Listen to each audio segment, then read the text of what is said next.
Nous sommes avec Éric Coquerel. Merci beaucoup d'être avec nous, député LFI de Seine-Saint-Denis, largement réélu. On va parler d'Emmanuel Macron, on va parler également du Front populaire, parce que là aussi, on n'a pas encore vu ce matin de la fumée blanche pour désigner qui sera le candidat. Il y a quelques noms qui circulent, sans grande surprise. D'abord, Éric Coquerel, cette réunion, je ne vais pas dire que c'est une réunion en urgence, mais en tout cas, le président atterrit ce matin, il rentre de Washington du sommet Le Temps, et première chose qu'il fait, il réunit ses troupes à l'Élysée. Oui. Vous savez, il y a quelques années, Emmanuel Macron, dans une revue, avait dit qu'il manquait la figure du roi à la France, et avait dit plus tard son admiration pour le royaliste Charles Maurras. Alors moi, je voudrais lui dire une chose, il faudrait peut-être qu'il se rappelle qu'on est en République encore. Voilà. Et en République, en démocratie, on ne joue pas comme ça avec le suffrage universel parce que ce suffrage universel ne vous convient pas. Aujourd'hui, Emmanuel Macron n'a plus de majorité tout court, pas seulement de majorité relative, il n'a plus de majorité. Donc, il doit permettre que ce pays soit gouverné parce que c'est lui qui l'a mis dans la passe. Et à partir de là, il doit décider, quoi que ça lui fasse, quoi que ça lui coûte, il doit décider de demander au nouveau Front populaire de gouverner ce pays. Il n'y a pas d'autre solution démocratique. Toute autre solution serait un coup de force qui, à mon avis, n'irait pas très loin et devra finir par sa démission parce que c'est lui qui, du coup, sera, j'allais dire, l'obstacle au bon fonctionnement démocratique de ce pays. Voilà où il en est et tout le reste n'est que de l'habillage de sa défaite. Éric Coquerel, certains, en parlant de coup de force, pensent à vous. Les regards sont tournés vers vous depuis dimanche 20h02, le premier discours de Jean-Luc Mélenchon. Alors vous proposez 4 noms, ça ne sera pas vraiment une surprise. Jean-Luc Mélenchon, Bompard, Panot, Guettet. Bon, voilà. Vous êtes au moins sûr que le président ne va pas accepter. Il vous l'a déjà dit et il l'a déjà dit aux Français dans une lettre. Mais dans quelle démocratie imagine-t-on que c'est le président de la République battu qui choisit son Premier ministre, son gouvernement? Ça n'a jamais eu lieu. Ça n'a jamais eu lieu. Est-ce que vous croyez que M. Mitterrand a choisi Jacques Chirac et M. Balladur par plaisir? Est-ce que vous croyez que M. Chirac a choisi M. Jospin par plaisir? Non. Ils l'ont fait par respect de la démocratie. Donc Emmanuel Macron, il a beau être président de la République, il ne peut pas comme ça s'extraire de tout cadre démocratique. Donc la solution première, de toute façon, avant même de parler de nom, avant même de parler de groupe politique qui siégera à Matignon, la première solution qu'il a à faire, c'est se tourner vers le nouveau Front populaire. Il a les contacts, il a les adresses, il n'y a pas de souci, pour dire « je suis prêt à entendre le nom que vous me proposerez ». Voilà. Tant qu'il ne le fait pas, j'allais dire que la balle est dans son jardin et non pas dans le nôtre.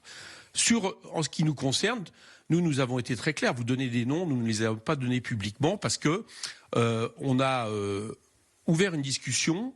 Dans ces discussions, certains partenaires disaient il n'est pas possible qu'un groupe politique, même le plus important, dise c'est un tel et personne d'autre. Donc on a proposé plusieurs noms, vous l'avez dit, pour continuer et ouvrir la discussion. D'autres l'ont fait et voilà où on en est ce matin. Et moi j'ai toujours bon espoir, en fait c'est même plus qu'un espoir, je sais que nous parviendrons dans les jours à venir à trouver le nom et on avance, figurez-vous, c'est-à-dire qu'on n'est pas en train de ne rien faire. On avance par 2 biais, on avance par l'architecture du gouvernement qui vraisemblablement dans notre idée sera assez resserrée parce qu'on voit bien que c'est des tâches d'urgence que nous avons à prendre et puis on avance aussi à l'Assemblée nationale pour proposer à tous les groupes qui étaient du côté du cordon sanitaire mis en place pour le 2e tour des élections, c'est-à-dire excluant l'extrême droite, faisant en sorte que l'extrême droite ne gouverne pas le pays, de faire en sorte aussi que l'extrême droite ne se retrouve ni en position de diriger l'Assemblée, mais ni en position aussi d'arbitrer, de décider qui pourrait présider et être dans le bureau de l'Assemblée. Voilà aussi le travail que nous faisons avec les groupes du nouveau Front populaire. Donc on avance sur 2 biais. Je connais l'importance pour vous de ce que pensent les Français. Je voudrais juste revenir sur un sondage publié par nos confrères du Figaro ce matin, un sondage Odoxa. 73% des Français refusent de voir un gouvernement exclusivement composé de ministres du bloc de gauche. Vous les entendez, ces Français? Écoutez, les sondages, vous rappelez les sondages entre les 2 tours des élections. Ils ne donnaient pas vraiment le résultat des urnes. Donc là, aujourd'hui, il y a eu un résultat des urnes. Voilà.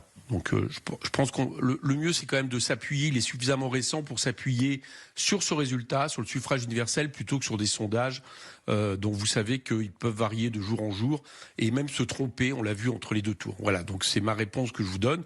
Il y a eu un choix des Français, il y a eu un double choix des Français important, dans lesquels le nouveau Front populaire et aussi singulièrement la France insoumise a joué un rôle majeur. Le premier choix, ça a été la République, contre l'extrême droite. Et le deuxième choix, ça a été de nous mettre en tête. Je vous rappelle que M. Macron, quand les siens étaient en tête avec même une majorité relative, n'a pas tergiversé. Il n'a pas cherché je ne sais quel argument pour ne pas permettre qu'il y ait un gouvernement à l'époque des macronistes. Il a dit nous sommes la première force, donc nous allons composer une majorité. Il doit faire la même chose aujourd'hui et le reste, moi je n'écoute que le bruit des urnes, j'allais dire, dans le moment où nous sommes. Éric Coquerel, Julien Arnaud a une question à vous poser. Oui, Éric Coquerel, bonjour. Dans une vingtaine de minutes à peu près à Bagnolet, en région parisienne, certains de vos anciens amis, j'allais presque dire, Alexis Corbière, Clémentine Autain, Daniel Simonet, se réunissent et veulent lancer un nouvel outil politique au service, disent-ils, du NFP. Est-ce que vous dites opportunité, on leur dit banco et venez travailler avec nous à côté avec cet objet politique qui pour l'instant n'est pas très identifié, vous dites allez, encore c'est reparti, caillou dans notre chaussure?